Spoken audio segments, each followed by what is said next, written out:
Yes. Yes, sir. Very good. Okay, excellent. If anything, just feel free to stop and open your mic. So no problem. Okay. So first of all, right, one of your friends to join. Okay. Okay. Great. So first and foremost, actually wait, I forgot to do one thing. It's okay. Later I'll do after the class ends. So first and foremost, we're going to discuss about chapter 7. So we're going to focus mainly on chapter 7.1, which is basically about internal loading in structural members. So let's go and talk about internal loading first. Okay? So I want you guys to look at this beam, for example. Okay, look, this is a common test in civil engineering. Typically what they do in civil engineering, they want to test for a beam, is that they'll have this concrete beam laid down, okay? And in it will be this. Oh, okay. My friends to come. Okay, sure. All right. Okay, in this beam, okay, we'll have these two indenters. Okay, we call them indenters. Okay, and the purpose of this indenter actually is to apply a force on the beam itself. Okay, you can see they're applying a force of magnitude F on the beam itself. Okay, and once they apply a force of F on the beam itself, you can see there's this crack right away, right? After some time, the beam will fail and show a crack. Okay, and it's very important because when you're talking about buildings, guys, when let's say for example you're talking about a particular building that's made of concrete pillars, let's say for example your condominium or your house. Okay, let's talk about a simple house, right?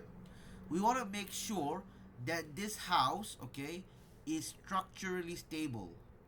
Okay, we want to make sure it is structurally stable. Okay, we don't want the house to, let's say, fail in the case of an earthquake. For example, if an earthquake happens, we want to make sure that it's able to resist it. Okay, it's able to resist the earthquake. Okay, or let's say if God forbid, let's say for example someone was driving a car at the time and maybe they were not in their senses, like they were probably drunk or something, and they crash into your house, for example.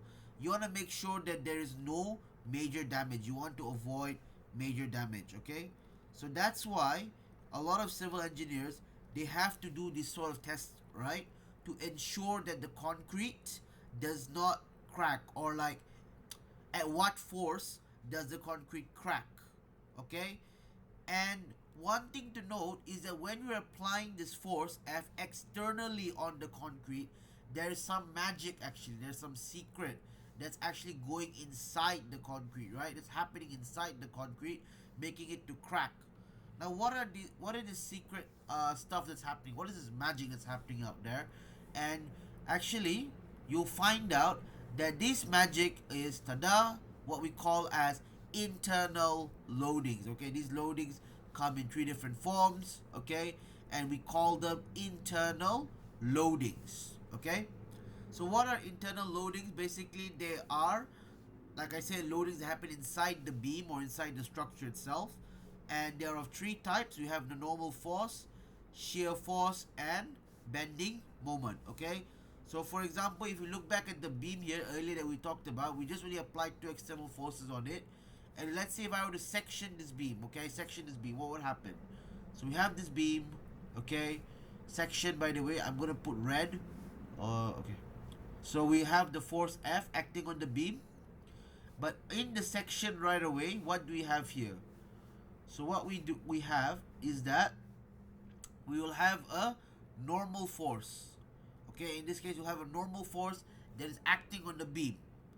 And then we also have a shear force that's also acting on the beam itself, which is gonna be, let's say, in this direction, for instance. Okay, and we will have a bending moment. Okay, it's basically M. We call it the bending moment. So there are actually three types of internal loadings that really happen inside the beam. Okay, and they are what I would say would make or break the beam. Actually, in this case, they were responsible for breaking the beam. Okay, they're responsible for breaking the beam. They are the reason why you see this crack. It's not the external force. Yes, the external force play a part, but the real reason why the beam cracks or the beam would break is because of these three little culprits: your bending moment, your normal force, your shear force. And if you're looking at it, how do we find the normal force, bending, shear force, and bending moment? It's the same as your 2D equilibrium problem. If you remember your 2D equilibrium problem from chapter, I think it was chapter 4. Was it chapter 4, guys? We talked about equilibrium, or chapter 5? I think chapter 5, right? Okay. If you guys don't recall, then maybe you can check the slides, and I think I would discuss in the slides before. So basically, for your 2D equilibrium problem, you have to remember your three equations: when summation of fx is equals to 0, summation of fy equals to 0, and summation of m, okay, basically at any point. So maybe you can take your point O, okay, is equals to 0, and you denote the directions. It's basically up to you. So your fx would be, let's say you take the right side as positive, okay, because your positive x-axis is to the right, your positive y-axis is on the top, right? So it becomes positive on the top. And for your MO, your summation of moment at point O, you want to take your counterclockwise direction as positive, as the convention, okay? So yeah, so basically you have these three equations of equilibrium, and by establishing these three equations of equilibrium, you can easily find the normal force, the shear force, and the bending moment itself. The bending moment is basically a free moment, by the way. It's basically a couple, by the way. Couple moment. A couple, sorry. Free moment, sorry. It's like a free moment, okay? So when you're setting up your moment equation, for example, if you're setting up your moment equation, alright? So let's say you have a moment equation which is counterclockwise. In this case, let's put a full distance d. This is going clockwise, so it becomes negative f times d, for example, okay? And maybe your normal force in this case is 0 because there is no horizontal forces acting on the beam, right? So that's why the normal force is 0. But the shear force is equals to f, okay, negative f in this case.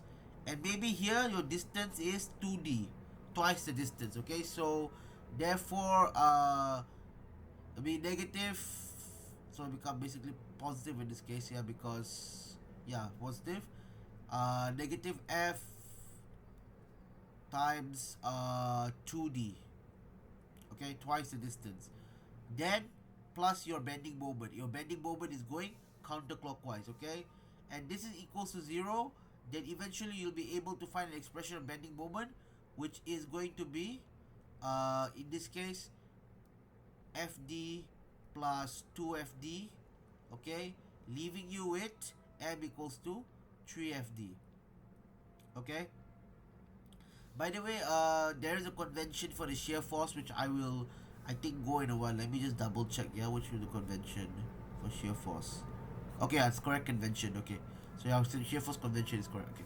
So yes, so basically our v is obviously equals to negative f, yeah, okay. So negative f times 2d, but since it's going counterclockwise, so yeah, positive, okay. So yeah, this is your bending moment, okay. So basically this is how you normally would find for internal loadings, okay. So let me add your friend, okay. And yeah, this is a sign convention I was mentioning earlier.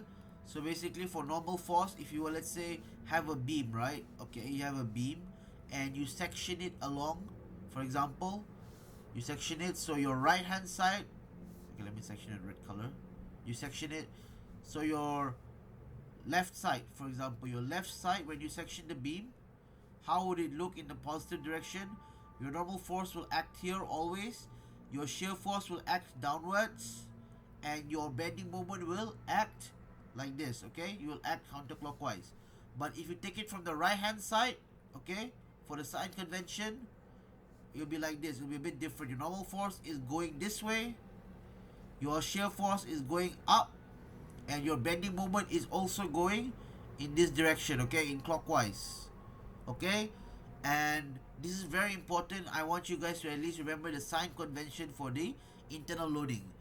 And for solving the problem, as I mentioned earlier, okay, is just summation of fx equals to 0, summation of fy equals to 0, and summation of moment at a point equals to 0. Okay, you use your 2D equation of equilibrium to solve the problem. So this is 2D equation of equilibrium.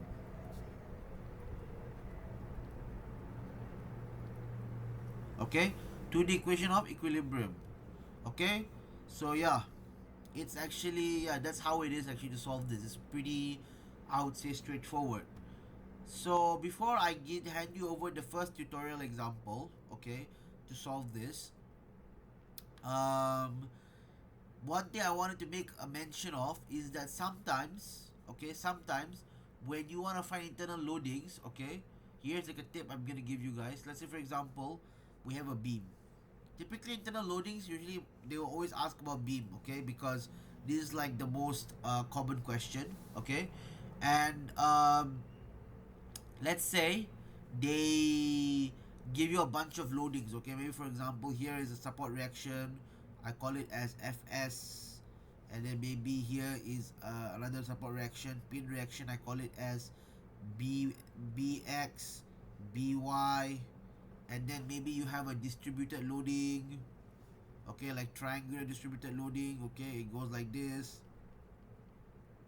okay, and maybe this is a, I call this force D for example, okay, and maybe here I call this distance 1 meter, okay, and this one maybe another 2 meters, and I ask you to find the section, to find the internal loading at section C, for example, okay. So what is your approach? How do you do it? Let's say if everything is given, you already know Fs, you already know By, you already know Bx, you already know D, you're given the distance. How are you going to section and find the internal loading at C? How are you going to do it? Okay, if you section it, okay, let's say you section it, and you take the left hand side, for example, you take the left hand side for instance. So your left hand side, for example, I'm going to draw, I'm just drawing in blue by the way, don't mind me. So you have your Fs, okay, you have your C, your section at C, okay, on the left side. So you only have your normal force, all right, and then you have your shear force at C, so I write NC, VC, and your bending moment at MC, okay. So you only have NC, VC, and MC, these three internal loading forces. So, and you also have here 2 meters, your information. Okay, that's from left hand side, if you take it from the left hand side. Now if you were to take it from the right hand side, okay, if let's say I section it from the right hand side for example, what do you have? You would have your C, right? Okay, your friend wants to join in. Okay, cool. Okay, you have your C, right? And you have your shear force, your normal force, and your bending moment, MC. Okay, but besides that you also have your By, you have your Bx, okay, and you also have this triangular loading at D, right, to worry about. So this will be a triangular loading D times 1, which is just D, and the distance obviously from here maybe 1/3 meters, and this is 2/3 meters, okay. So now my question to you guys is, which one is easier to find the internal loading at C? Is it the left side or is it the right side? Which one's easier to solve, to find the NC, MC, NC, and VC? Which one is easier to solve? You guys tell me.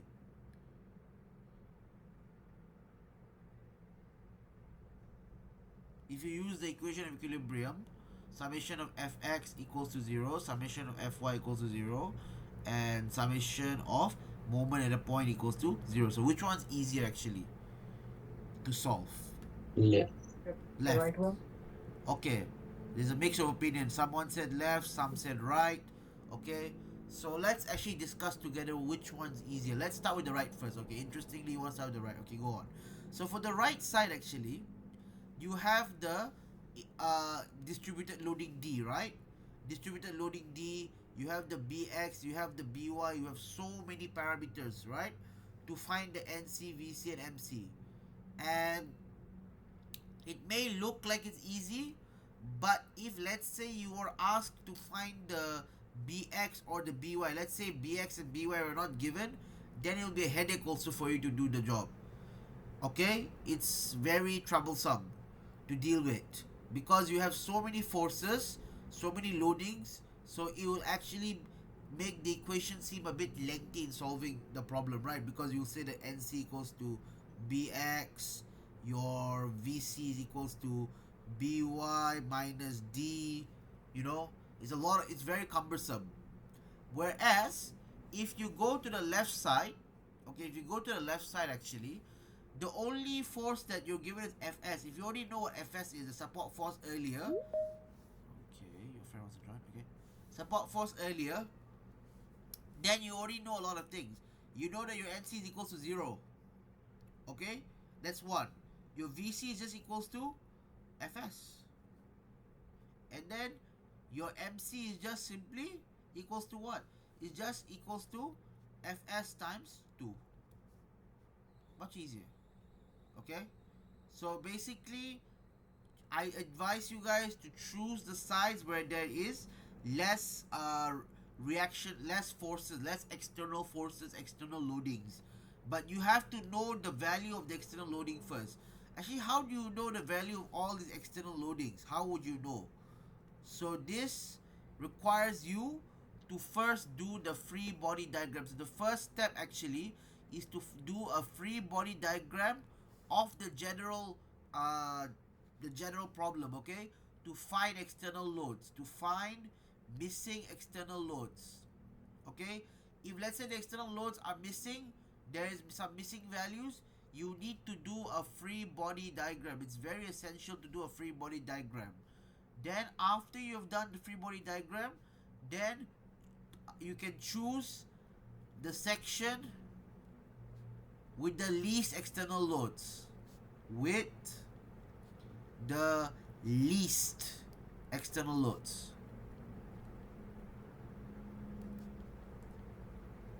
To find the internal loads. Okay? Is it clear, guys? Yeah. Yes. Okay? If let's say if there is such a case that let's say already Fs is already given to you and D is given to you but you do not know By and Bx and the question asks you to find the internal loading at C, I advise you just section at this point, take the left hand side, then you find the shear force Vc, normal force Nc and the bending moment Mc. Just find it from the left side. No need to do the right side and try to say give yourself a headache because then you need to obviously you do not know Bx, By, right? So that means you have to do the free body diagram, the first part. Okay? But if, like I said, if you can see it's in easier way, like meaning to say that if let's say you want a section at C and you found out that the external loading is already known and you have no missing external loads, then go for it. Okay, just go for it. All in all, it depends on the question. Okay, so different question, different requirements, but these are the general tips. Anything else I like to mention? Okay. Okay, just one last thing, guys, before I give you your first tutorial. Okay, so one last thing I want to mention.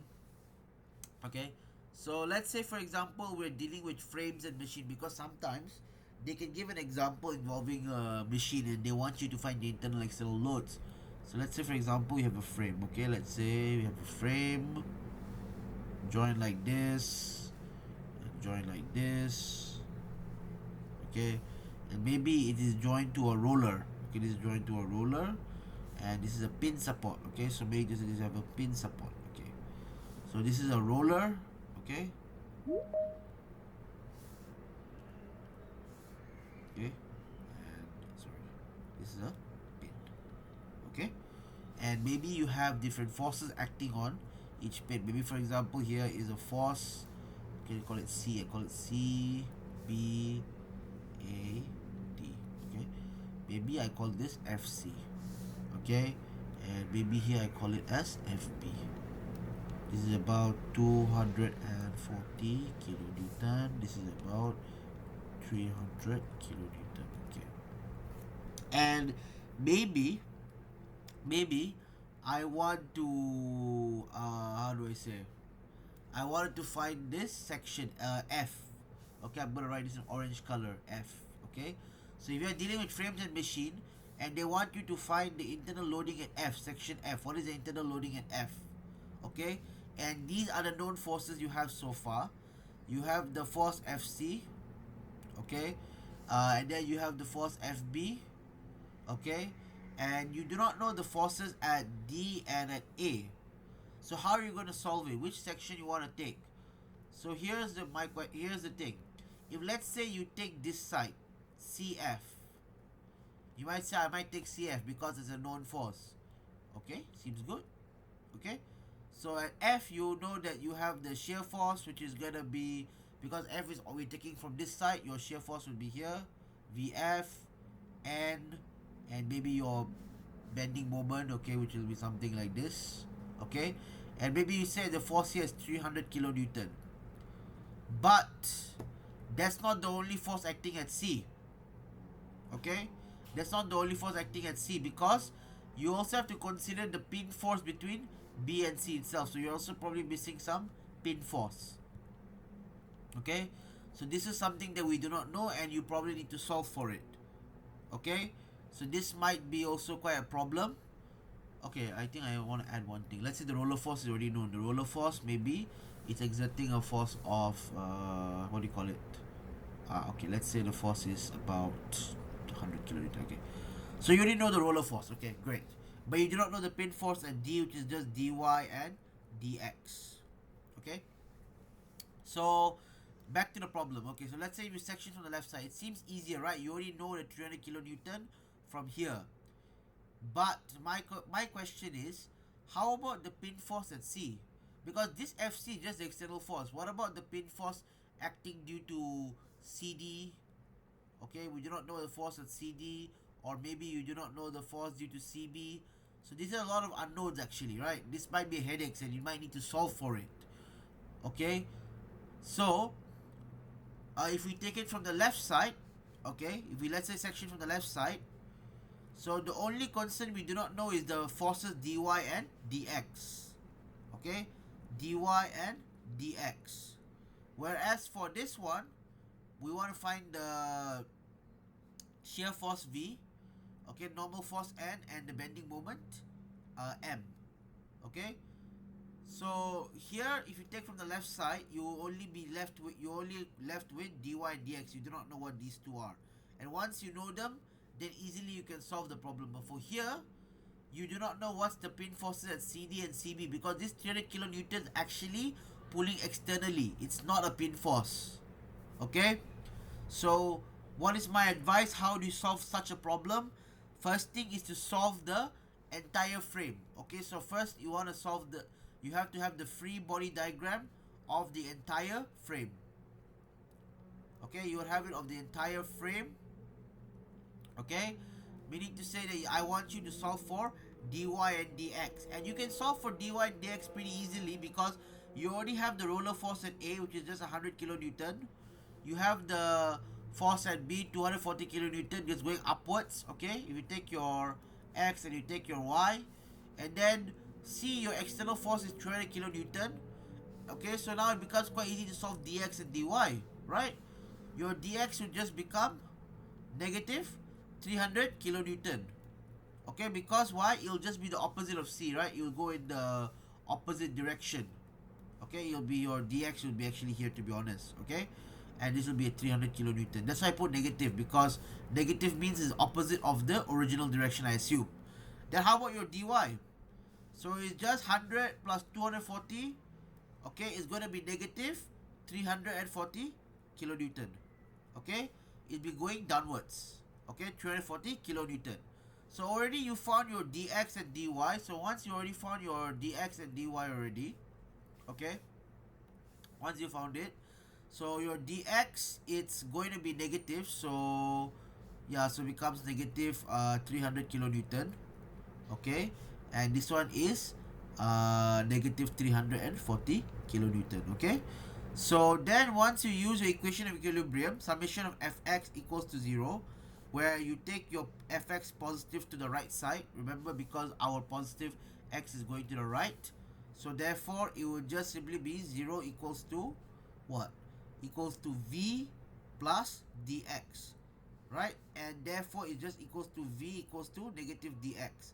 And we know dx is negative 300 kilonewton. Therefore, your v is 300 kilonewton. Your v is 300 kilonewton. How about your n?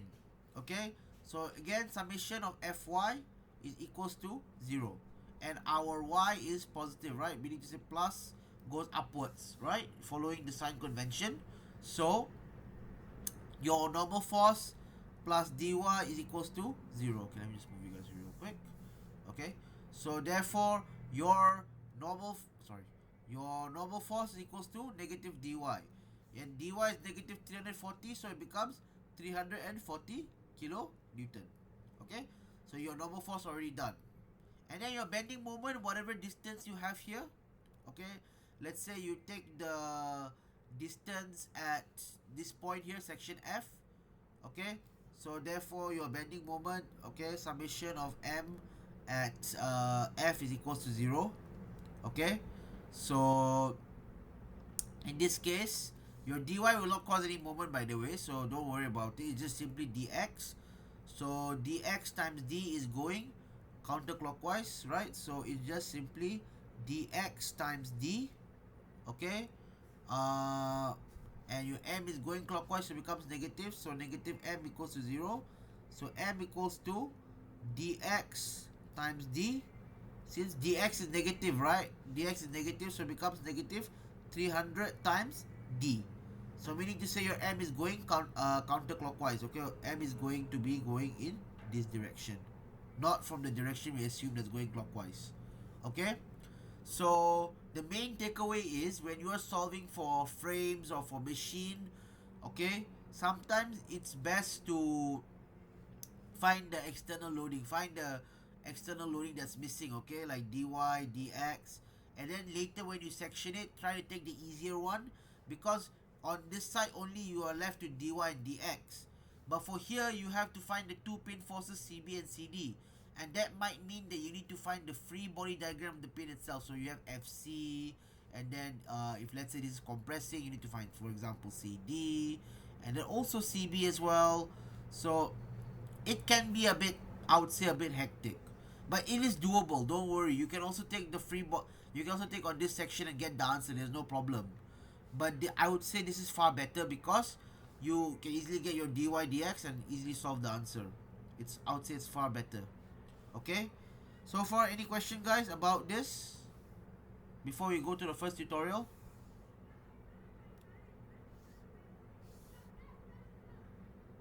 Okay, if no questions, then okay, sorry, then we will go to our first tutorial question, which I'll leave you to guys to do it. And in 20 minutes, okay, let me set a timer actually. 20-minute timer. Okay, let me just put it. Okay, let me see. 1 minute, guys. Yeah. So I'm gonna give a timer real quick.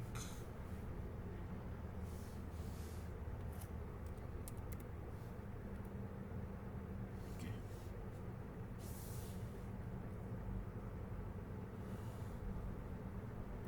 Okay.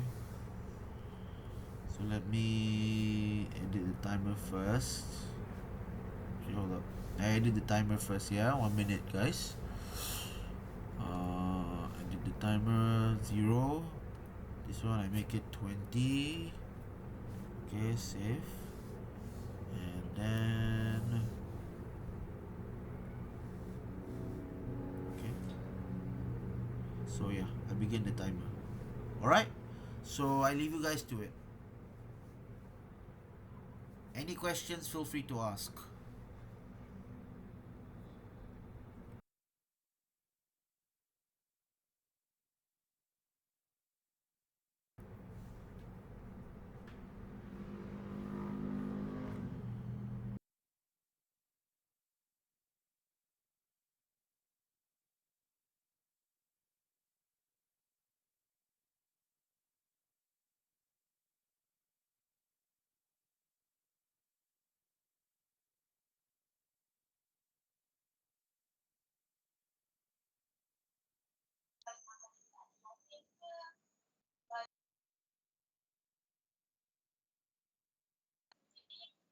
Assalamualaikum, brother.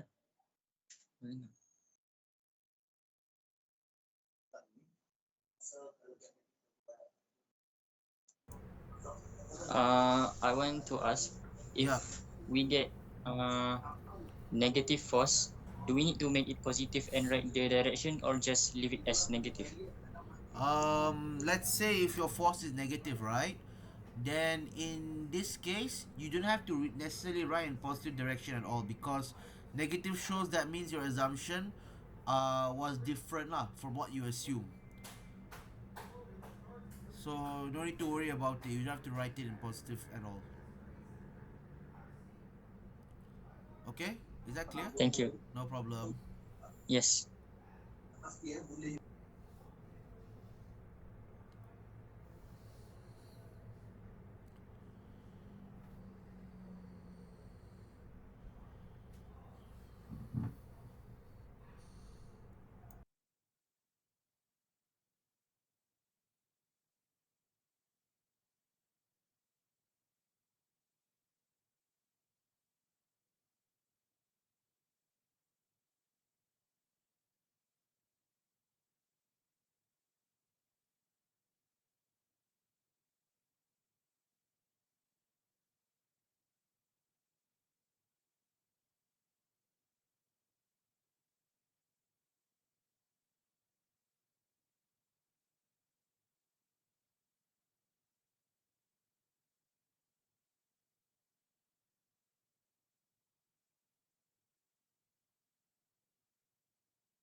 So hey guys, are you guys done with the question actually for tutorial 1?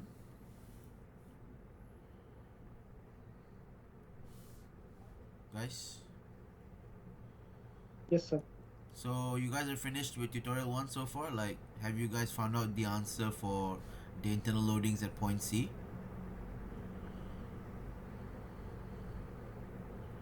Yes, sir. Okay, so I'm gonna discuss the answer real quick, right? So let's go to the Yeah. answer. Okay, great.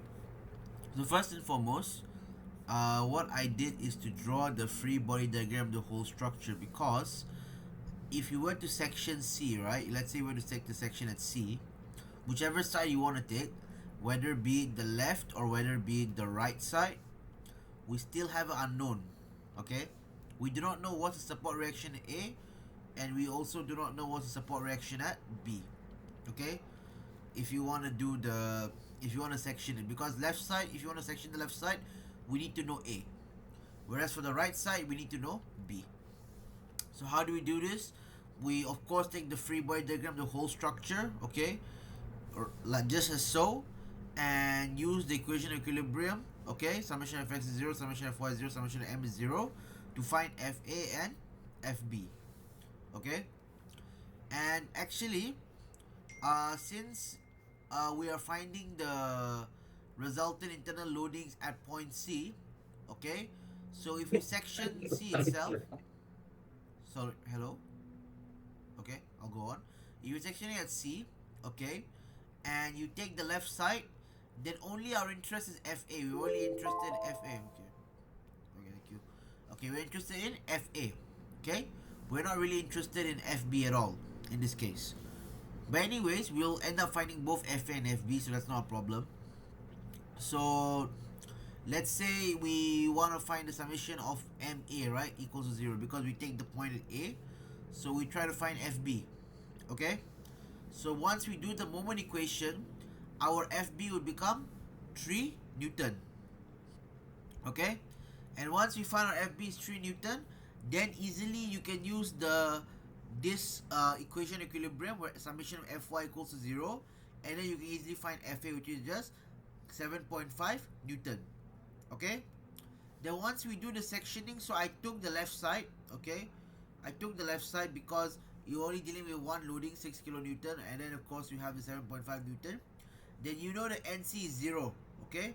There is no horizontal force. And for Fy, now VC is very simple, okay? It's just 7.5 minus 6 minus VC. VC is 1.5 kilonewton going downwards. It's positive, okay? It's going downwards. And summation at MC, so we take the section at C to become 0 itself. So just simply become negative 7.5 times 1, okay, because it's 1 meters and it's going clockwise. And then 6 times 0.5 meters positive because it's going clockwise.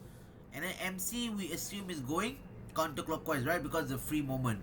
So that equals to 0. Eventually we get MC equals to 4.5 kilonewton meter. That's your bending moment. Okay?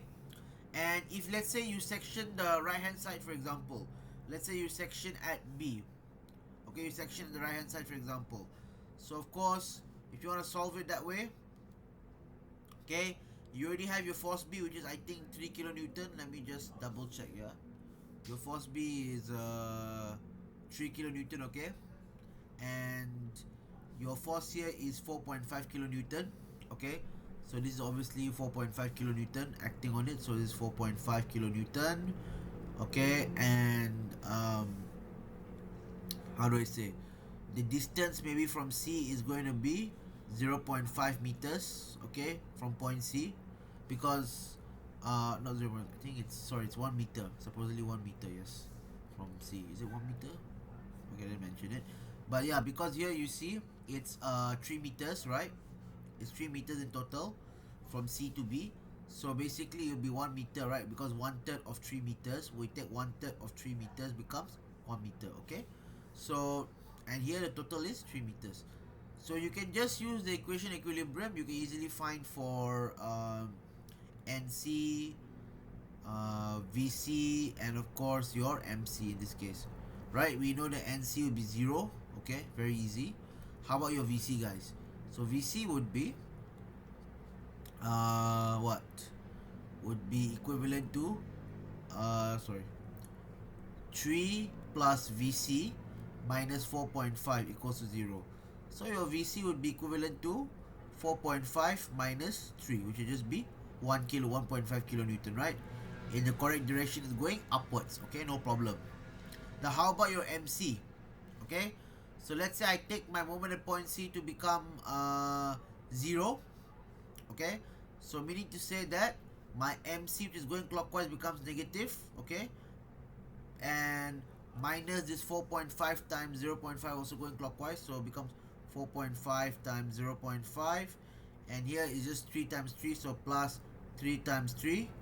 Okay, and therefore in this case we'll get negative MC minus 2.25. Is it 2.25? It should have half. 4.5 to 0.5. Yeah, 2.25 plus 9. Okay, equals 0. This one equals to 0, by the way. So therefore your MC is just equivalent to, oh sorry, right here MC. Your MC is equivalent to what? Your MC is just 9 minus 2.25. You should get, oh, I think it shouldn't be 6.75. Maybe, hold up. This 3 times 3 kilonewtons going anti-clockwise. Oh, 4.5 times 1. Sorry. 4.5 times 1. My apologies. Yes. So I made a small mistake here. So 9 minus 4.5 should be 4.5. Yes. 4.5 kilonewton meter. It's going clockwise. Okay. So yeah. This is 4.5 kilonewton meter going clockwise. Okay. So yeah. So basically, it tallies with your previous answer, right? If you did it from the left-hand side also. Okay. And yeah, that's about it for tutorial 1. So I noticed that we also have one more tutorial left, actually, tutorial 2. Okay, and let me little bit discuss, give you some hints actually for tutorial 2 before I let you guys solve the problem. So when you're talking about, let's say, a body, how do I say, a specimen, or basically a body, okay, let's present it like in a 3D format. Okay, when you section it in this form, in AA, yeah, when you section it in terms of AA, which is gonna be in a very horizontal manner, okay, when you section it, so basically what happens when you section it is that you will end up having your force, right? You'll end up having your, let's say, your normal force acting this direction, your shear force will act downwards, and your bending moment will act this way. And if it's the, you take the right hand side also, same thing. This is the left, and then the right hand side also, if you section it also, right? If you section it, okay, you'll also end up having to you also have similar as well, right? Similar results. Your N normal force, your V is gonna be acting here, and your bending moment. Okay, but that is, let's say, if your section is perpendicular to the specimen itself. Okay, like for example, AA is perpendicular to the specimen itself. Now, what if, for instance, okay, what if, for instance, you are sectioning it also in 3D, but how do I say this? But now it's a bit inclined. Okay, it's a bit inclined actually, meaning to say there's an inclination. Sorry, an inclination. Okay, and maybe the inclination is, for instance, maybe something like this. Okay, an angle alpha, we call it alpha just for any angle value. Okay, so when you section it, okay, when you section it, guys, by the way, so you will have your, oh sorry, you will have your yeah, let's say you section it from the left side. Okay, so at this face, okay, at this face particularly, your normal and your shear force, okay, they will act along the face. So your normal force will act here, your shear force will act here. Sorry, your shear force will act, okay, hold up, I think I need to